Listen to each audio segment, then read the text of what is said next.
សួស្តីទាំងអស់គ្នាឥឡូវខ្ញុំត្រឡប់មកវិញហើយជាមួយនឹងវគ្គសិក្សាយើងបន្តទៀតហ្នឹងហើយយើងដូចជាបែកគ្នាមួយរយៈវែងឆ្ងាយដែរដោយសារតែរវល់ជាមួយនឹងការងារខ្លួនឯងផងនិងការងាររបស់ក្រុមហ៊ុនផងអញ្ចឹងនៅក្នុងវគ្គនេះខ្ញុំនឹងធ្វើវីដេអូ2ទី1ខ្ញុំប្រាប់អ្នកទាំងអស់គ្នាអំពី generate AI ប្រភេទអក្សរបែបនេះហើយនឹងទី2គឺយើងនឹងធ្វើបែបនេះជាមួយនឹងកម្មវិធី Cinema 4D ទាំងអស់គ្នាតោះឥឡូវយើងចាប់ផ្ដើមធ្វើ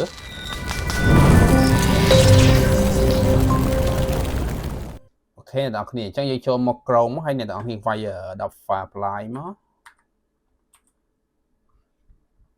តោះមកអ្នកនរគ្នាមើលឃើញពាក្យថា Firefly Free Generative អូខេចុចកន្លែងហ្នឹងមក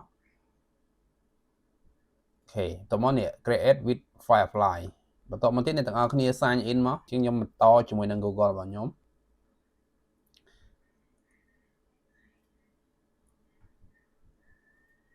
អូខេអញ្ចឹងឥឡូវយើង generate ជាមួយនឹង text to image ណាអញ្ចឹងយើង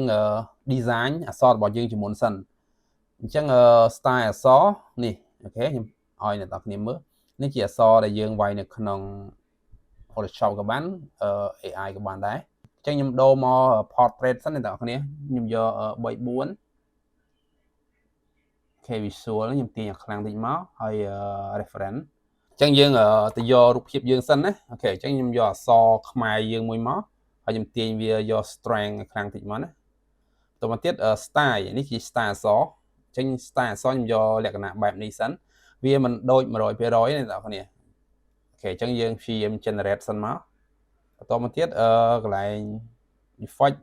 ខ្ញុំចុច on មកខ្ញុំយក photo realistic អូខេនេះអញ្ចឹងយក hyper realistic ហើយកន្លែង lighting នេះខ្ញុំដូរយក studio light បន្ទាប់មកខ្ញុំវាយ prompt តិចមកអ្នកនរគ្នាអញ្ចឹងអានេះខ្ញុំធ្លាប់វាយរួចរាល់ដែរហើយខ្ញុំគ្រាន់តែផាសវាមកវាអត់ដូចពីមុនទេអ្នកនរគ្នាចង់និយាយថា AI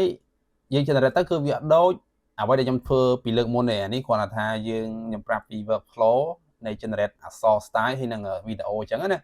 អូខេអញ្ចឹងកន្លែងនេះវាក្រហមមានអ្នកខុសនេះ space តិចមកអូខេយើងខាំនេះមួយសិនមកអូខេបន្តមកទៀតអ្នកទាំងអស់គ្នាមើលសពគ្រប់បែបយ៉ាងអស់នៅ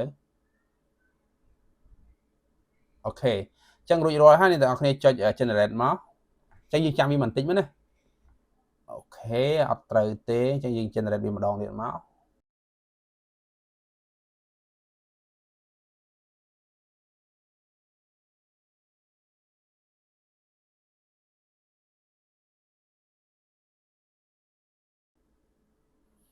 ឃើញថាវាថ្មីរហូតគឺវាអត់ត្រូវដូចយើងចង់បានទេដល់យើងព្យាយាមយើង generate រហូតទៅវាឲ្យដូចជាប្រមាណដែរហ្នឹង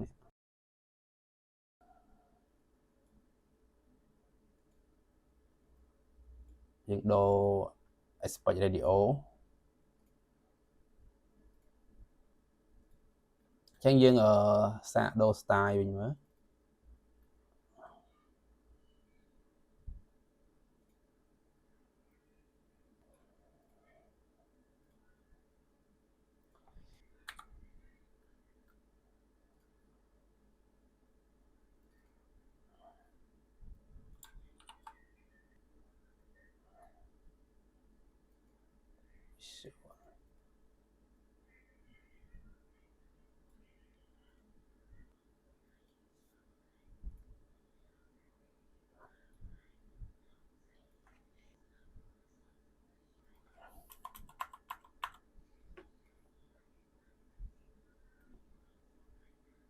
អូខេអញ្ចឹងយើងមើលអក្សរ style ណាដែលស្អាតណាអ្នកនរគ្នា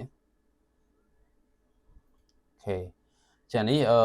អ្នកនរគ្នាចុច download មកអូខេអានេះគ្រាន់បើ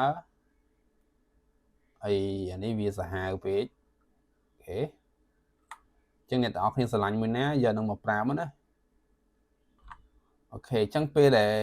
យើងបានរូបរាងអក្សរដែលយើងចង់បានហើយ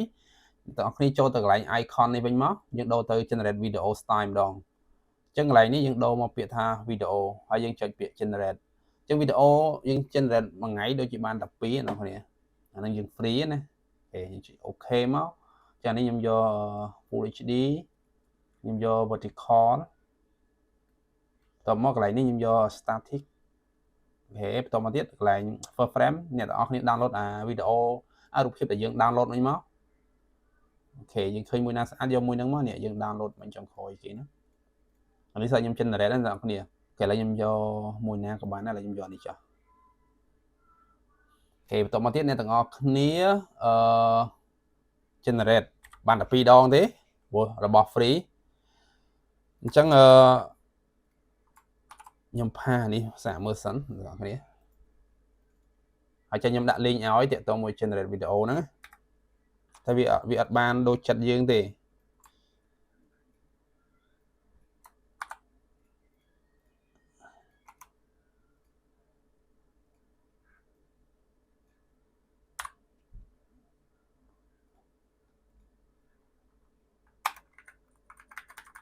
អូខេ effect falling from top mocap dynamic អូខេឥឡូវខ្ញុំសាកប៉ុណ្ណឹងសិនណាពេលអ្នកនរគ្នា generate ក៏អាចបានដូចគ្នាដែរព្រោះពេលខ្លះAdobe Firefly ហ្នឹងវា update ស្អីអីចឹងទៅ data វាចឹងពេលយើង generate តច្រើនដងទៅអញ្ចឹងណាយើងដូរពាក្យពេចន៍អីចឹងទៅអញ្ចឹងឥឡូវខ្ញុំចុចgenerate សិនដើម្បីថាវាលទ្ធផលប៉ុណ្ណាហើយយើងសួរជាមួយនឹងchat GPT ឬក៏ DeepSeek អីវិញអញ្ចឹងណាហើយចាំមើលសិនមើលវាមិនដែរអញ្ចឹងយើងចាំតិចណាបងប្អូនចានឹង generate ទៅខ្ញុំវាយchat GPT មួយទៀត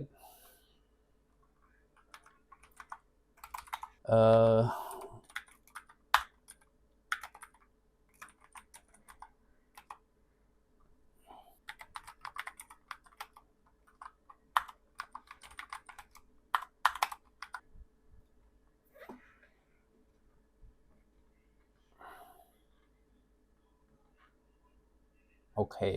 ចឹងនេះយើង copy ប៉ុណ្ណឹងមកណាអ្នកនរគ្នា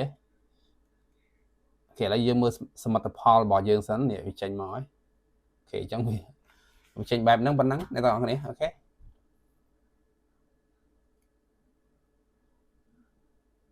ហើយ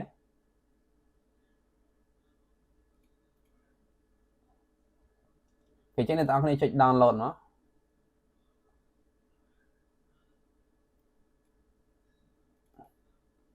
ហើយឃើញទេ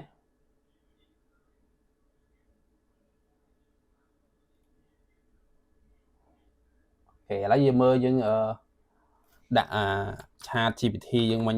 វិញតែវាចេញមិនអូខេយើង generate ម្ដងទៀតមកអញ្ចឹងជំរឿវាបានម្ដងណាអ្នកនរគ្នាវីដេអូនេះខ្ញុំ test free អូខេអញ្ចឹងឥឡូវវីដេអូយើង generate អញ្ចឹងយើងទៅមើលវីដេអូដែលយើងធ្វើមិញម្ដងទៀតមកអូខេនេះសិតអក្សរដែលយើង generate style អក្សរអញ្ចឹងណាខ្ញុំមាន style ច្រើនអ្នកនរគ្នាអានេះស្អាតអញ្ចឹងណានេះស្អាតជាងគេហើយនេះវីដេអូដែលយើង generate មកហើយអានេះអញ្ចឹងមានអីអ្នកទាំងអស់ឡយដែរប៉ុន្តែអ្នកទាំងអស់គ្នាសរសេរ from ខុសហ្នឹងទៅវាអាចចេញ style ខុសហ្នឹងទៀតអញ្ចឹងណាហេនេះសមិទ្ធផលយើងអ្នកទាំងអស់គ្នាមើលឥឡូវយើងមើលផងយើងហើយនៅគេហើយឥឡូវយើង play នេះមួយទៀតមើលវ៉ាវអើយ AI អូខេនេះនេះស្អាតទេតើអូខេឥឡូវយើង download មួយទៀតមកអូខេខ្ញុំអាន2 style ឥឡូវអញ្ចឹងខ្ញុំសាកចូលទៅសរសេរជាមួយនឹងនេះវិញDeepSeek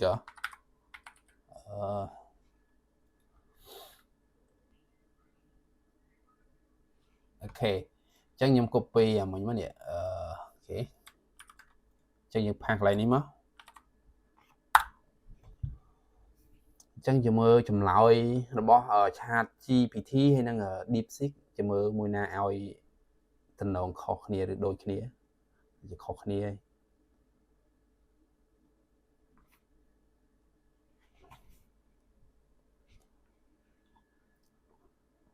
អូខេឥឡូវយើង copy តែប៉ុណ្ណេះមកនេះ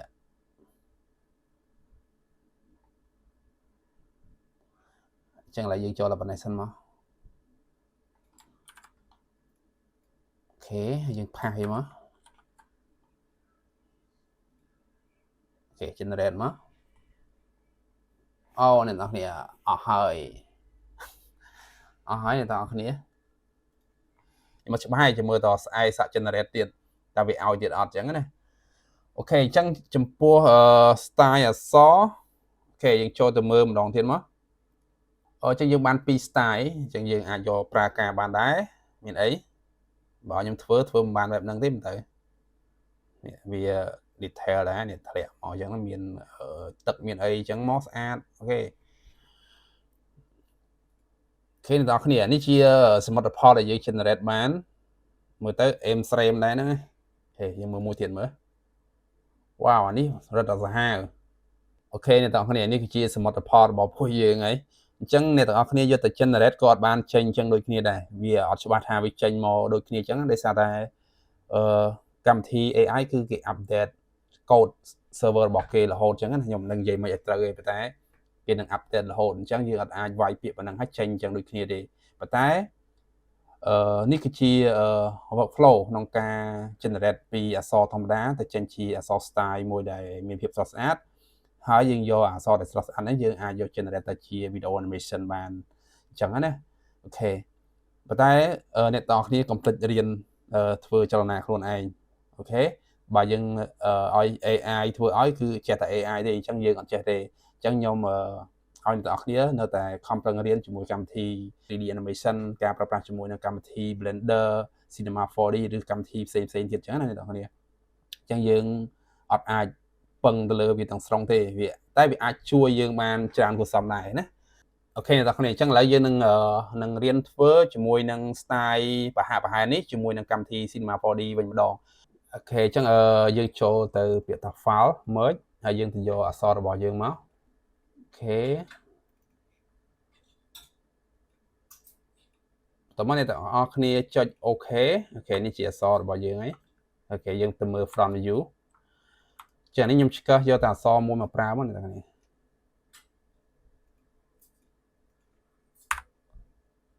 អញ្ចឹងយើងចូល coordinate យើងវាយវា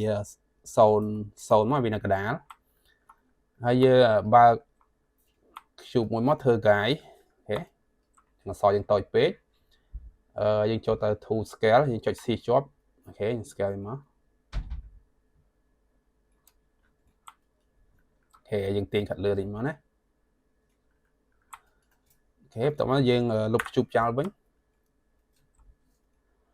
អញ្ចឹងបន្ទាប់មកអ្នកទាំងអស់គ្នាចូល generator យកពាក្យថា extrude អូខេយើងដាក់កម្រាស់ជាមួយអក្សររបស់យើងអញ្ចឹងអានេះខ្ញុំដាក់វាទៅ30អូខេអញ្ចឹង50cap អូខេហើយយើងបើក line មើលអូខេអញ្ចឹងឥឡូវយើងធ្វើ style ដំបូងខ្ញុំ play ម្ដងទៀតអូខេឥឡូវយើងធ្វើ style ស្តៀងនេះសិនណាអូខេអញ្ចឹងអត់ប្រហែលអ្នកនរគ្នាអញ្ចឹងយើងដាក់ជាមួយនឹងVoronoi Fracture អូខេយើងទាញចូលមកនេះឃើញអត់តមកពាក្យ Voronoi Fracture នេះយើងចូលទៅកន្លែង soft នេះយើងចុចកន្លែង soft របស់វាមកយើងអាចទាញថែមតិចខ្លាំងជាងមុនអញ្ចឹងណាអ្នកនរគ្នាអូខេបន្តមកទៀតទាំងអស់គ្នាគ្រាន់តែចង់ animation យើងគ្រាន់តែបង្កើតជាមួយនឹង plan នេះមកនេះអូខេចុច plan អូខេអញ្ចឹង plan នេះអត់ទាន់មានសកម្មភាពអីទេអូខេអ្នកទាំងអស់គ្នាចូលទៅ fill ហើយយកពាក្យថា linear fill អូខេយ៉ាងនេះអ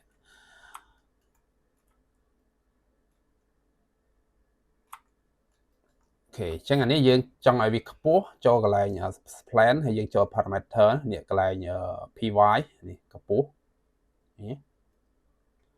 អូខេអញ្ចឹងយើងសាកមួយមើលណាអញ្ចឹងអូខេ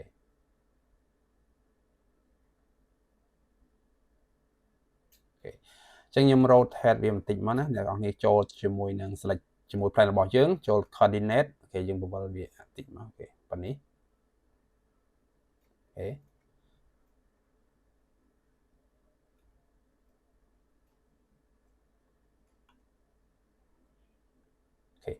អញ្ចឹងអ្នកទាំងអស់គ្នា select ទៅលើ linear fill ហើយកន្លែងអានេះអូខេចុច add keyframe មួយមកអូខេមកដល់50អ្នកទាំងអស់គ្នាទាញប៉ុណ្ណេះមកអូខេ add keyframe មួយអូ ចានេះខ្ញុំដាក់វា150មក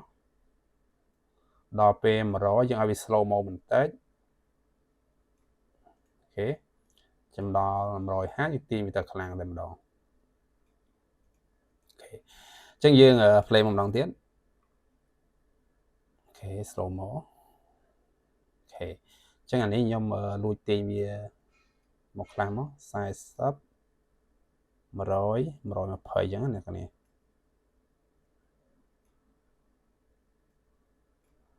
អូខេ125ហើយ frame rate ខ្ញុំចុច control D មកអានេះយើង25 frame បានហើយអូខេ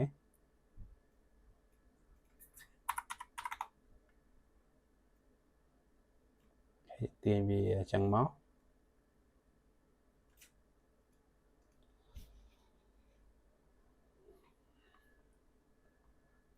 អូខេអញ្ចឹងយើងចូលទៅកែជាមួយ curve របស់យើងអ្នកទាំងអស់គ្នា select ជាមួយ linear fill ហើយយើងមកស្ដាំកន្លែងខំនេះមកស្ដាំ animation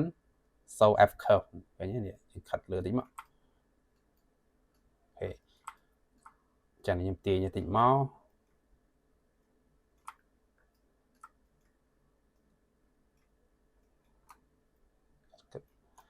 ហើយយើងទាញខាត់តិចមកអូខេខាត់លើតិចចុច C ណាចុច C តិចមកអូខេ select មកចូលមកទៀត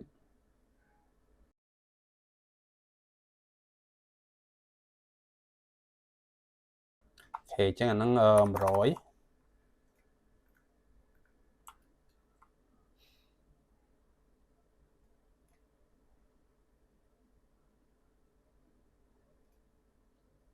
ខេអានេះយើងទាញខាត់លើតិចទៀតមកអ្នកគ្នាហើយនេះយើងខាត់បន្តិចចេះមក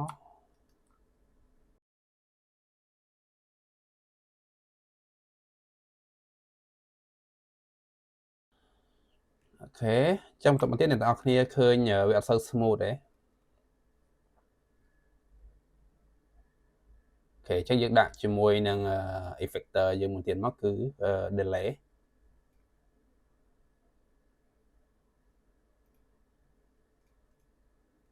អញ្ចឹងវាអត់ចូលអ្នកនរគ្នានេះកន្លែង effector យើងទាញ delay ចូលមក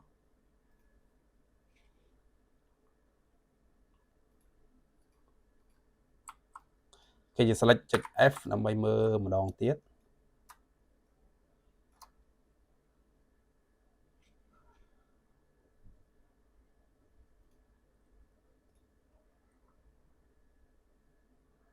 ចឹងនេះដាក់110អីមកដោយសារវានៅសល់ចំហាយ smooth អូខេចាំតមកទៀតanimation របស់យើងវាធ្លាក់មកស្មើបែបវាអត់មាន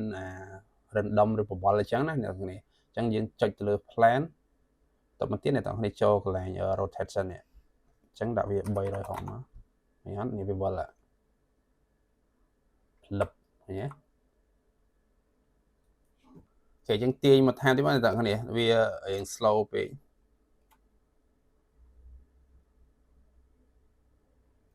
អូខេអានេះមកអូខេអញ្ចឹងដាក់វា80មកបានហើយ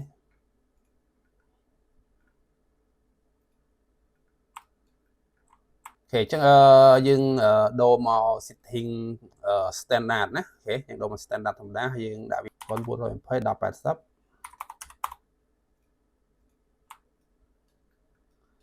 អូខេកាត់កាមេរ៉ាមួយមកហើយកាមេរ៉ាយើងបើកវាមកអូខេ00អូខេ0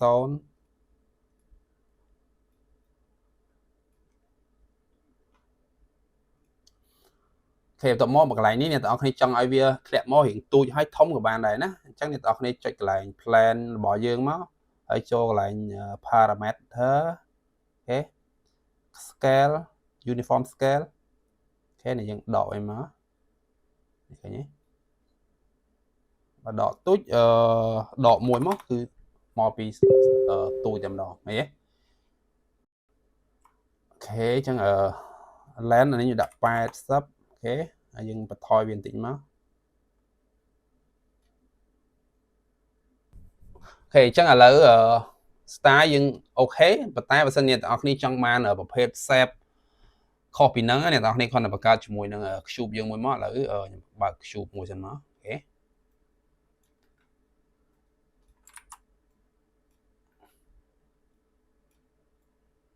អូខេហើយអ្នកនរគ្នាចូលទៅកន្លែង object នេះកន្លែង segment នេះយើងដាក់វាមកឥឡូវខ្ញុំដាក់វា5សិនអូខេហើយយើង select ទៅលើ Voronoi fracture របស់យើងហើយអ្នកនរគ្នាមើលកន្លែង soft ណាយើងទាញ cube យើងចូលមកអូខេបន្ទាប់មកអ្នកនរគ្នាបិទភ្នែកអូខេនេះអូខេចឹងនេះវាជារាងជ្រុងវិញចឹងណាអ្នកនរគ្នាអូខេចឹងយើង hide cube មកអូខេយើង timeline ឲ្យច្រើនមកនេះឥឡូវខ្ញុំបិទនេះសិន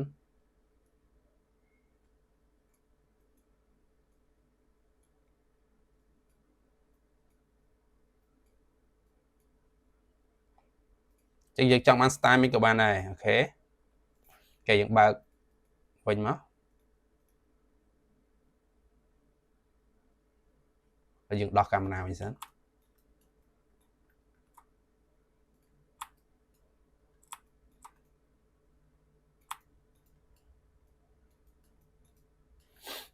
អូខេចឹងបើអ្នកទាំងអស់គ្នាចង់បាន style មិនយើងអាចកាត់ line ខ្លួនឯងបានចឹងណាអូខេអូខេចឹងពេលដែលយើងចង់ដូរទៅ style ផ្សេងយើងបិទអានេះមកយើងបាននេះក៏បានដែរឃើញទេចឹងយើងដាក់ទាំងពីរក៏បានដែរអូខេឥឡូវយើងដាក់ចាស់របស់យើងវិញសិនមកអានេះបើសិនអ្នកទាំងអស់គ្នាចង់ឲ្យវាបុកពីមុខទៅក៏បានដែរណាអ្នកទាំងអស់គ្នា select កន្លែង plan របស់យើងហើយចូល parameter នេះយើងអាចដាក់នេះមក0មកនេះយើងដាក់ចេះវិញមកនេះឃើញទេឃើញអត់ហើយយើងខាត់លើចេះតិចក៏បានដែរឃើញទេអញ្ចឹងយើងធ្វើមិនក៏បានដែរណាឲ្យយើងស្គាល់ពីaxis របស់កម្មវិធី 3D របស់យើងអូខេអញ្ចឹងខ្ញុំដាក់0អូខេអានេះខ្ញុំ push វាទៅលើវិញអូខេ500អូខេអញ្ចឹងបន្តមកទៀតយើង animate ជាមួយនឹង style អក្សររបស់យើងបន្តមកទៀតយើងគ្រប់វាមកអូខេចុច Alt G អូខេអញ្ចឹងខ្ញុំវាយវា touch A អញ្ចឹងមកណាអូខេ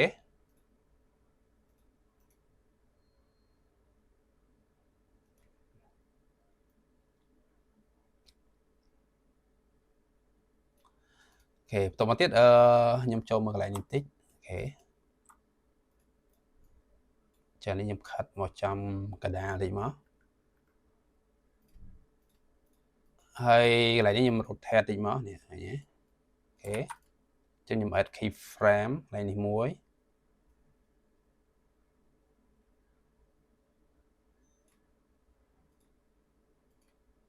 ចឹងនេះទាញវាប៉ុណ្ណា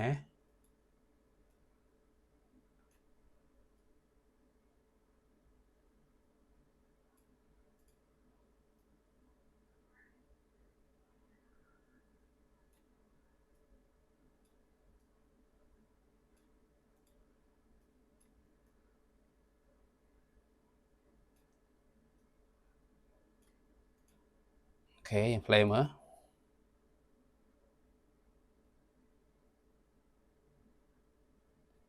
អូខេនេះមិនសិនជាយើងចង់បាន style ផ្សេងទៀតចឹងណាអូខេចឹងអ្នកនរគ្នាអាចចូលទៅកែ curve បន្តិចមក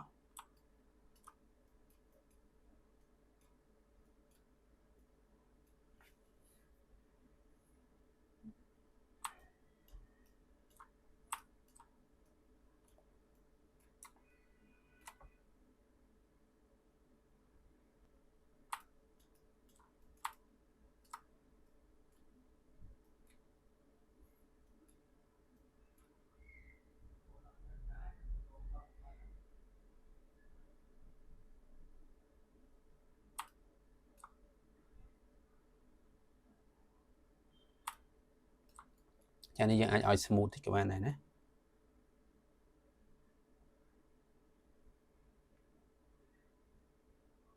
អូខេ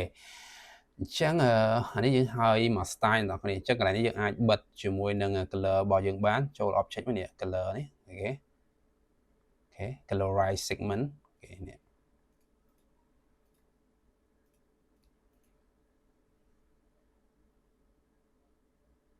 okay rồi một tiết những chạy sale với môi mà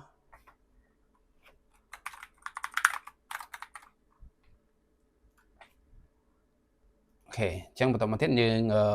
copy môi tiết mất nè okay chẳng chạy copy môi mất chẳng nên đã b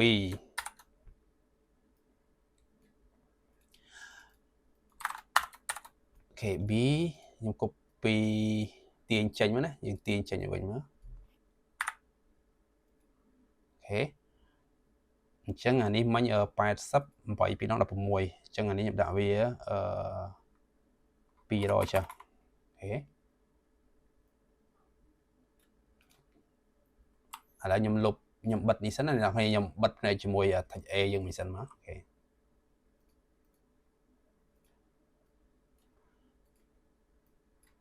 chẳng tạch build cho animation nhầm delete child okay okay chẳng nhầm bật cho mùi năng explore mùi sẵn mà okay chẳng nhầm này hai vì sẵn dương vô bullet text collider body okay chẳng nhầm flare cho hai dương mình sẵn chẳng dương phơ nè mà đòn vẹn nè mà đòn đấy okay chẳng dương phơ chụp trao nó lẹ bị lừa so là bỏ dương chẳng màu đấy okay đặt camera sẵn mất này tao này okay dương hai camera chẳng thì muốn như bậc cao chỉ mùi những particle okay những cho simulateต่อมาtiết emitter này basic emitter okay hai nhầm bộ ball về tỉnh mà chẳng đọ cả sắp okay nhầm tìm gì khẩn lửa này đọ này flame á đấy particle thẻ máu tổng tiết nhầm bậc cao chụp mùi mà chẳng hạn nhầm đạn vì đập ram mập hơi okay anh em đã ở fillet thì mới này con này okay là dùng bạc lại như sẵn nó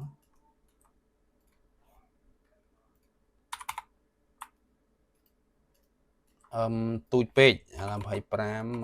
mà hơi pram okay hẹp tao mò dương đã cho từ cloner là bao dương ní rồi cho cloner là bao dương máu okay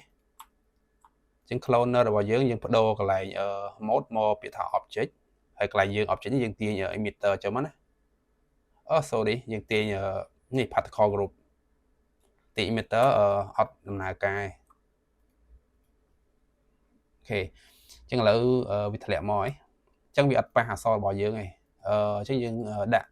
cái lại đỡ lại như tiếng mất slider body ok tổng tiết dương đặt lại như một tiết bullet head rigid body ok chẳng dương mơ cái lại emitter là bỏ dương mơ lại property speed mà rồi là chúng ta zone hơn nữa pi rồi chẳng dương mơ video là bỏ dương xanh chụp bên này này ok chẳng dương bật thôi chụp bên tính mà này toàn cái này thông về nha mà phơi cái dùng bật camera mới ok chẳng là lâu lượng bươn với lươn khlang pe nha rồi cái này thì mua dùng thôi lượng bướn chẳng dương cho từ rigid body bỏ dương mất nè dynamic body bỏ dương tao muốn này tao đi cho từ cái này fourth nè chẳng nên nhập đạo vì môi sẵn bởi vì slow chẳng muốn ok anh ấy rotate sẵn dương bật thôi vì đây mất ok emitter bỏ dương vị tôi tràn với dùng mình sẵn á ok anh ấy để xây trơn thế trong phần dương tràn page ok chẳng anh ấy emitter បន្ថយប៉ុណ្ណេះមកណា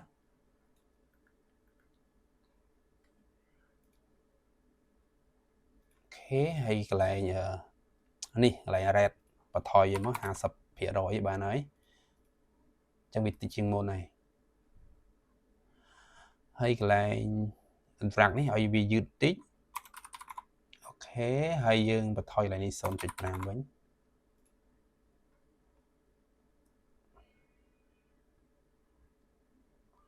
ហើយបើសិនជាយើងចង់ឲ្យអ្នកទាំងអស់គ្នាចង់ឲ្យព្យូបយើងហ្នឹងរៀងល្អអ្នកទាំងអស់គ្នាមើលកន្លែង friction ណាកន្លែងcollision ចឹងនេះខ្ញុំដាក់5ហ្នឹងវាល្អមកហើយឃើញវាល្អអញ្ញ៉ាត់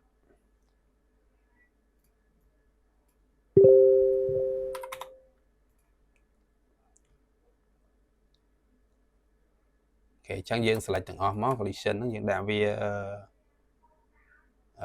99មកអូខេអញ្ចឹងយើងអាចបន្ថយតិចទៀតបាន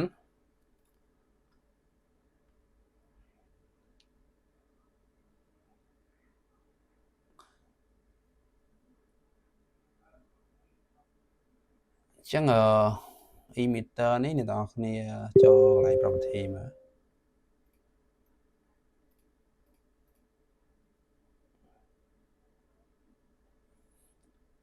អូខេអញ្ចឹងបើជួបអ្នកទាំងអស់គ្នាចង់ឲ្យតូចធំអ្នកទាំងអស់គ្នាដាក់ជាមួយនឹង random ណា random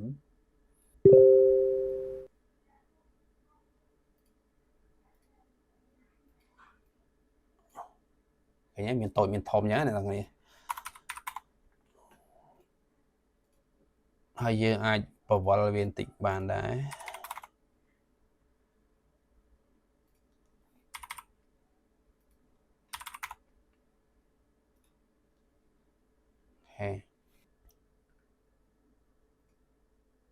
អូខេអញ្ចឹងឥឡូវយើងចាប់ផ្ដើមកំណត់ជាមួយនឹង timing នៃ animation របស់យើង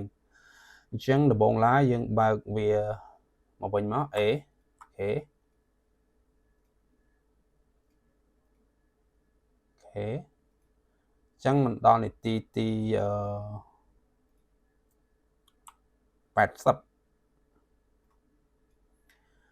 អញ្ចឹងខ្ញុំមកស្ដាំយក render text ខ្ញុំយកកន្លែង display នេះអ្នកនរគ្នាកន្លែងនេះ visibility គេយើង add keyframe វាមកមុខ frame មកគេមក frame យើងដាក់វាមក0មកវានឹងវាអត់ឃើញទេ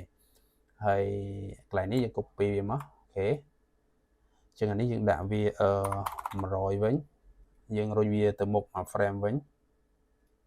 យើងដាក់វា0អូខេហើយការចាប់ផ្ដើមធ្លាក់ particle មកគឺនៅ frame ទី80ណាអញ្ចឹងយើងចូលទៅ emitter របស់យើងហើយយើងមើលកន្លែង start frame អានេះមានន័យវា start ពី0មកអ្នកនរនេះអញ្ចឹងយើង start ត្រឹម80អូខេឥឡូវខ្ញុំដាក់លេខ80អូខេតោះយើង play មើលអ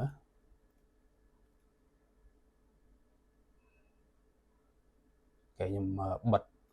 ឡានចោលមកឲ្យមើលច្រឡំ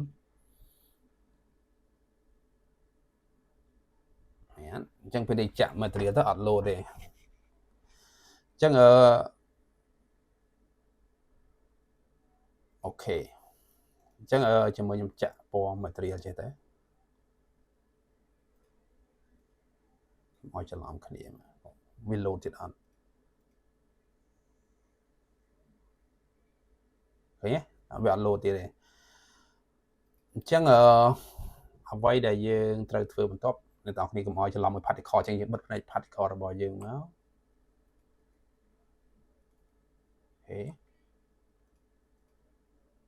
អូខេអ្នកទាំងគ្នានេះគឺជា style animation ដែលយើង follow ទៅតាម AI generate អូខេអញ្ចឹងសង្ឃឹមថាអ្នកទាំងអស់គ្នានឹងអាចធ្វើវីដេអូនេះបានទាំងអស់គ្នាសូមអរគុណជួបគ្នានៅវីដេអូក្រោយ